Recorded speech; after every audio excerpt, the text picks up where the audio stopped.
But first, I have a friend of mine that I wanted to bring back. We've had him on before. I think last time we talked about open houses, but Russ, you were talking about social media, and he and I had a fun conversation the other day. And I thought, let's talk about it on BAM so that everybody gets the benefit of your wisdom on this. So, Mr. Devontae Blow, if you could, sir, please come on out and join us. And Russ, we'll hand it back to you in just a second, sir. You guys in about 30 minutes.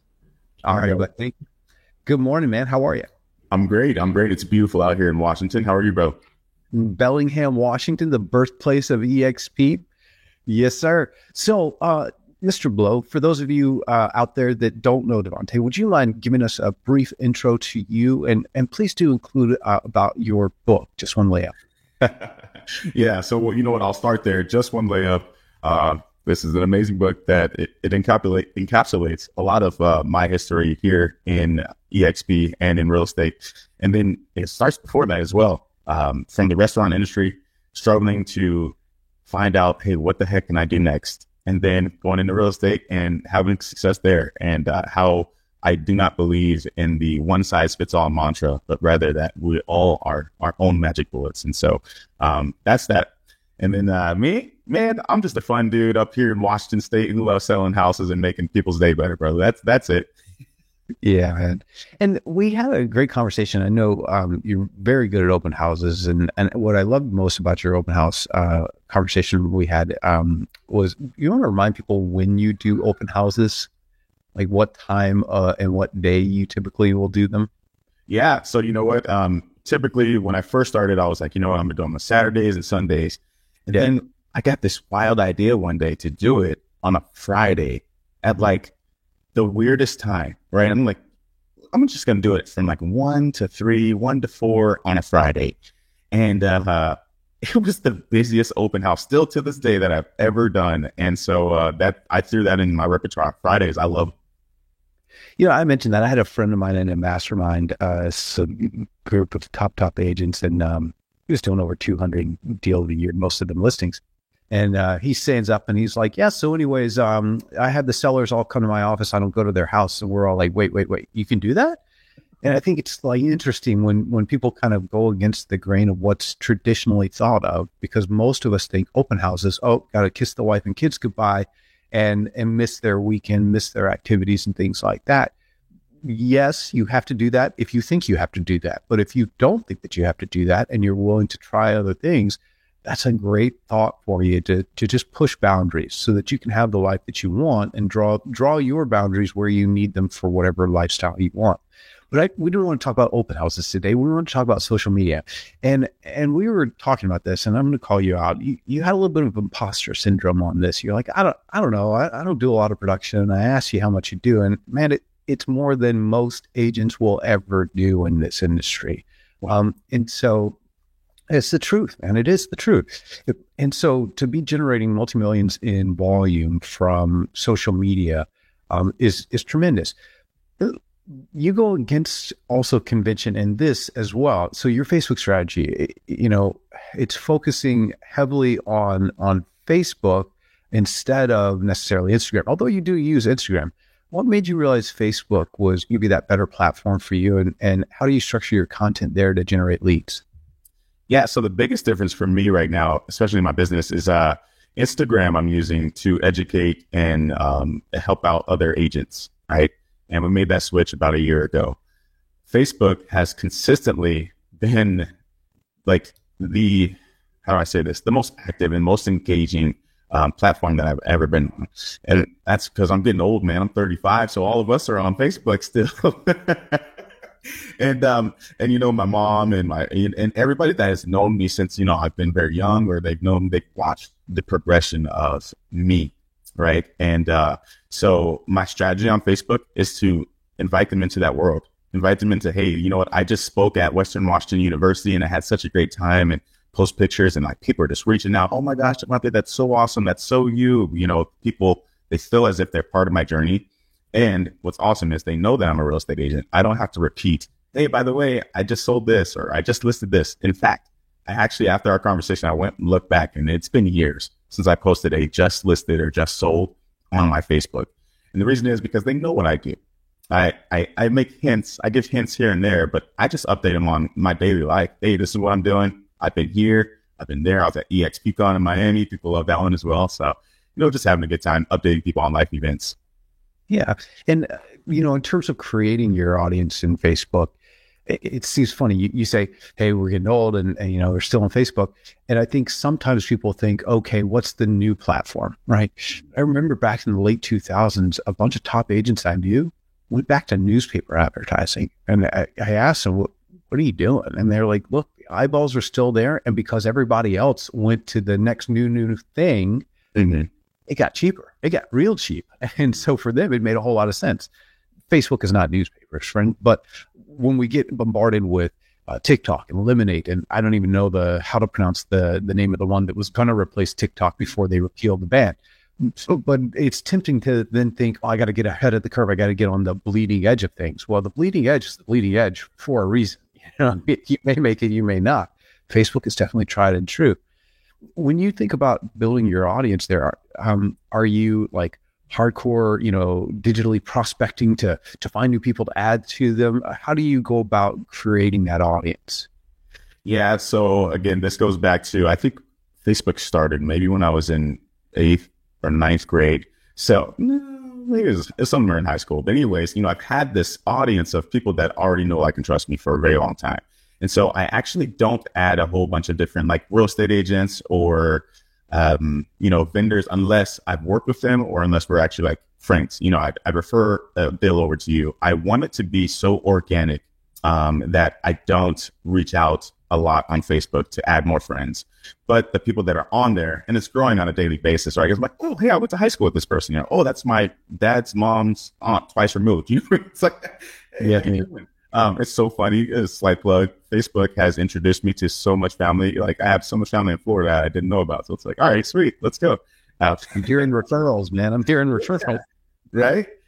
And so, that's really how I've been growing my Facebook, my personal page. And I'm in a couple of different Facebook groups. One is like Bellingham Living. So I live in Bellingham, and I think we just crossed like the 100,000 population mark. So we're not very big. But there's a lot of people in this. And, you go in and it's owned by another real estate agent, by another different company. And so I don't go and try to poach, but I'm just paying attention, seeing what the people are doing, seeing what people are saying. But mostly growing my Facebook, it's family, friends, and friends in the industry. Okay.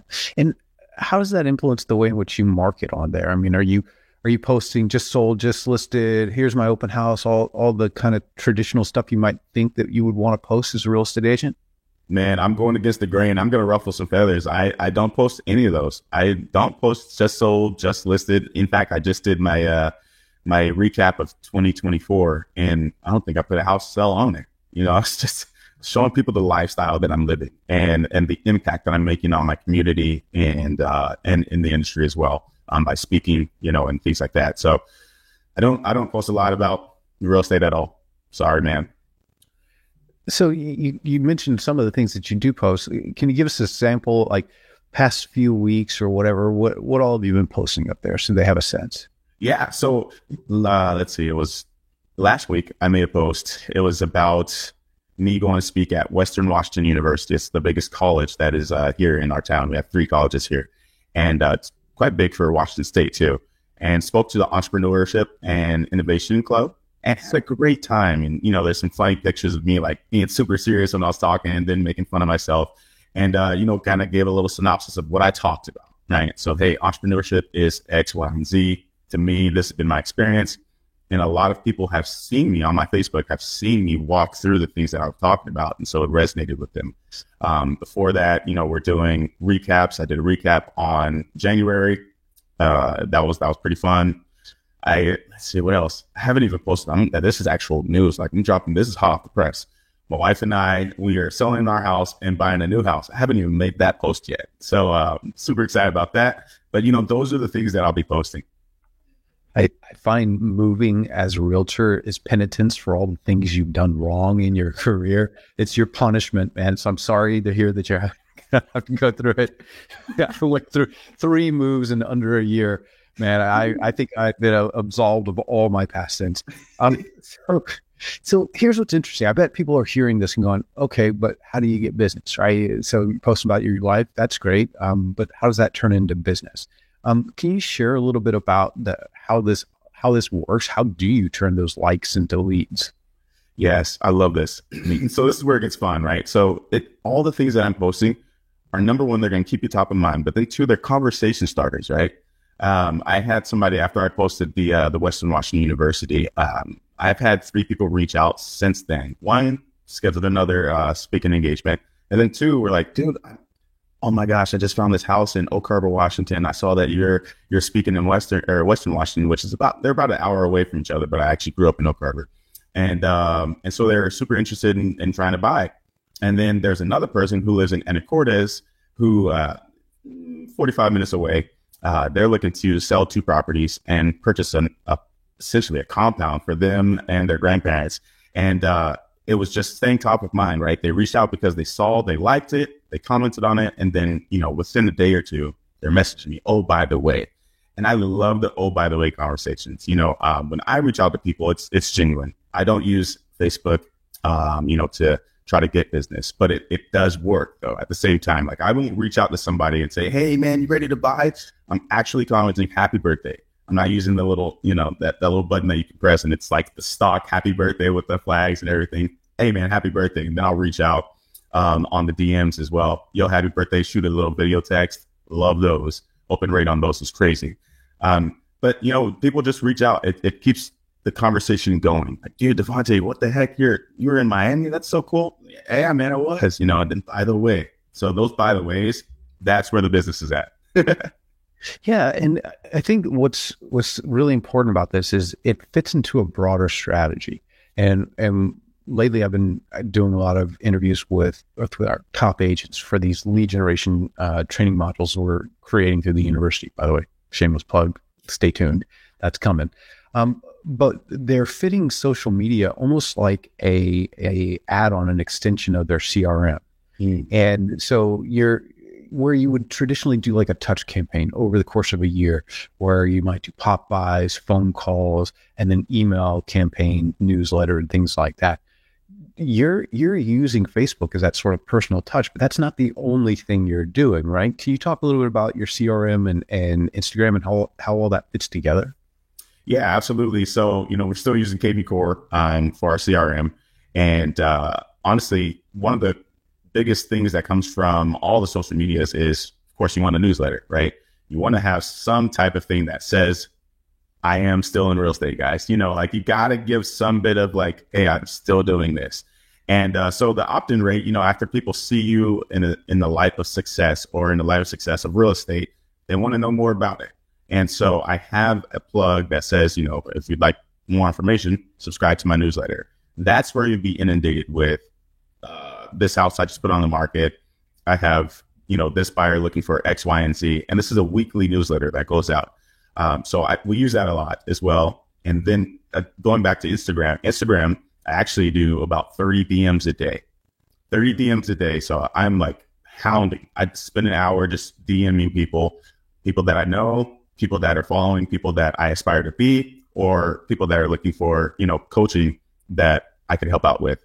And so that's been a great addition to Instagram as well. Sorry. Yeah. And it was funny.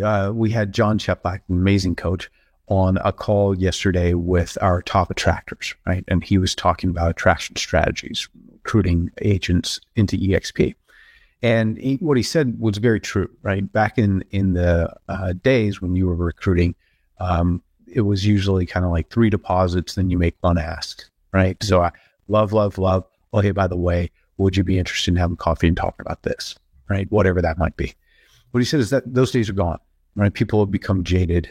A lot of kind of copycat companies out there that are more recruiting centric than production centric. And so as a result, they're just getting inundated. And so you show up and do the jab, jab, jab hook, they're going to see right through it, right? Yeah. And what he said was just come from value and make it more like 7-to-1, just overwhelm them with value or connection, right? And that's valuable as well. And I think of that whenever I think about your Facebook strategy, right? You're not going on there talking about real estate really at all. This is kind of your pop by, your your quarterly call, whatever that personal touch that we would have traditionally done in other means, you're doing through Facebook, but then you're complementing it with your Instagram strategy where you are, Devontae the realtor, and then your newsletter reminding them, whatever you're reminding them about the community in terms of real estate as well. So it's that nice kind of balance. So I'm curious, when you think about triggers where you notice people are kind of escalating, maybe somebody posts something that kind of makes you think, they're going to need a house soon. Do you take an exception to your normal rule? Do you reach out and say, hey, I saw, pregnant, downsizing, kiddo left the nest? Do you integrate that? Yeah, so that'd be a personal text. If I see it on Facebook, oftentimes I have your information, right? Like that's why I say I keep my Facebook very, very like organic. I know these people. I'll have their information, and so I'll like it. I'll comment, congratulations on your kids going off to Arizona State, for college, because it's actually a personal story. This actually just happened, and then I reach out, hey, what are your plans for 2025? Do you have any plans for blah blah blah?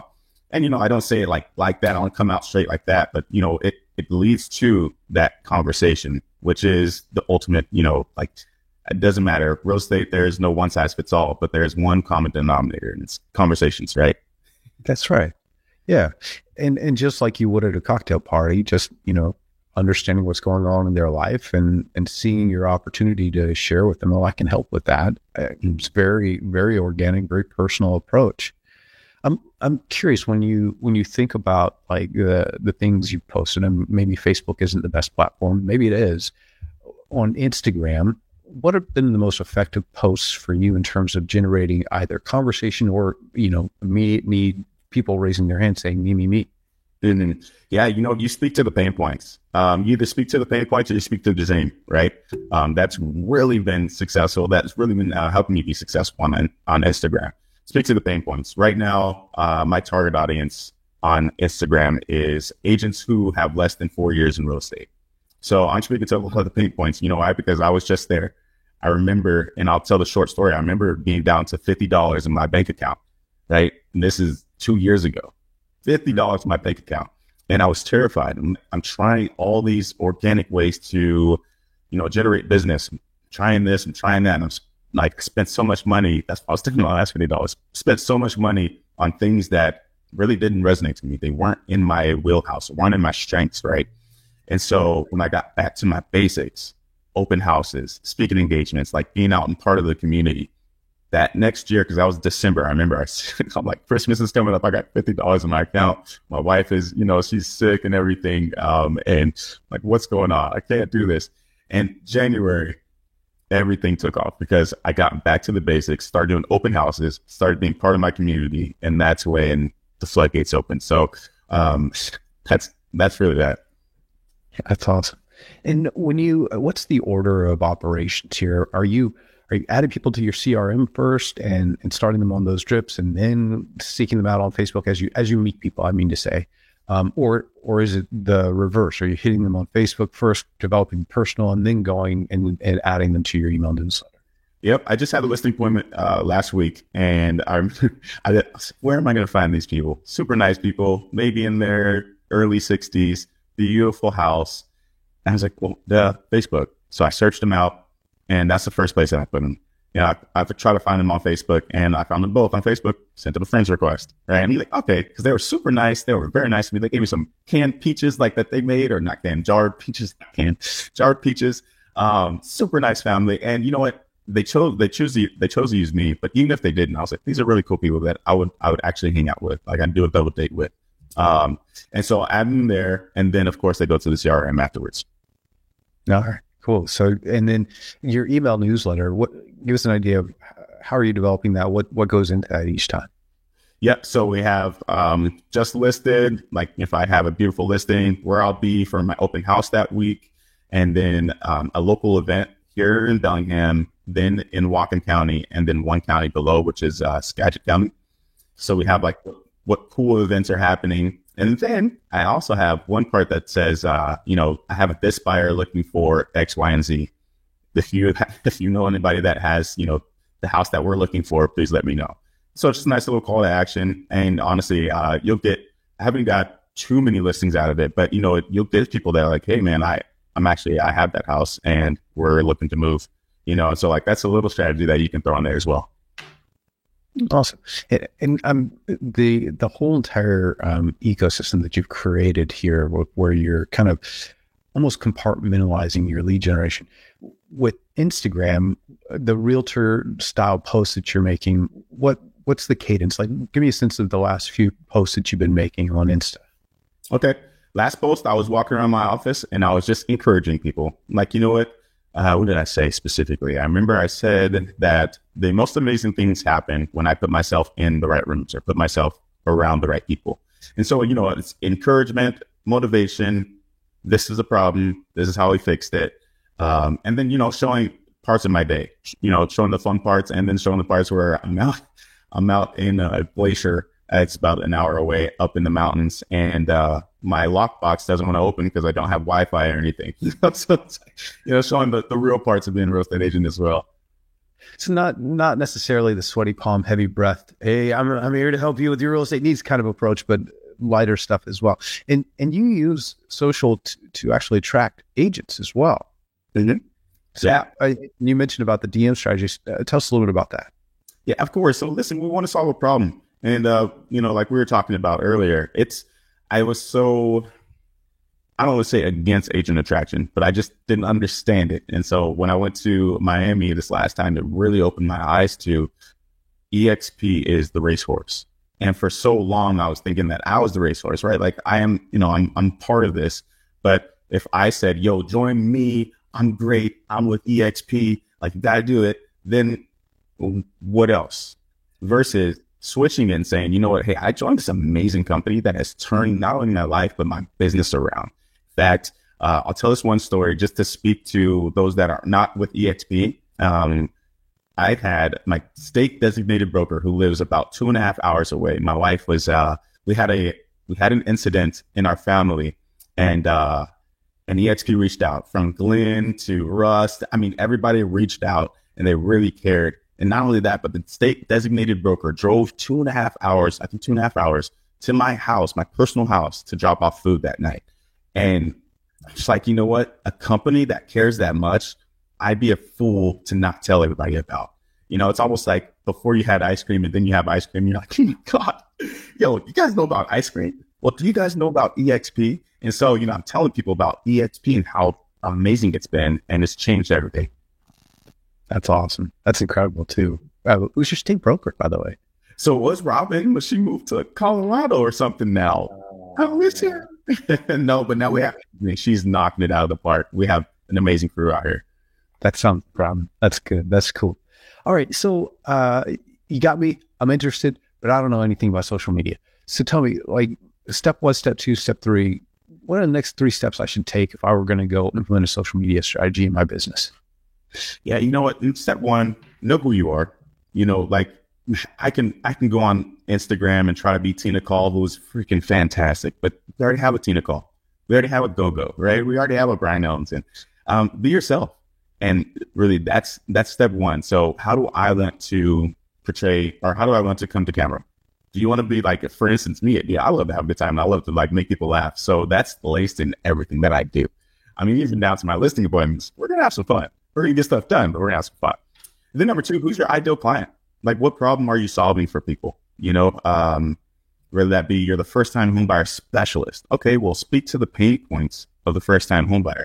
And then not only that, to speak to the dream state that the first-time homebuyers want to be in, right? Show the good and the contrast. And then you'll start to get a lot of, follows. You start to get a lot of questions, but be consistent.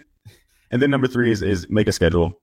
It's so hard if you just try to do this willy-nilly, like you're at the office and you're like, oh crap, I got to record something for today.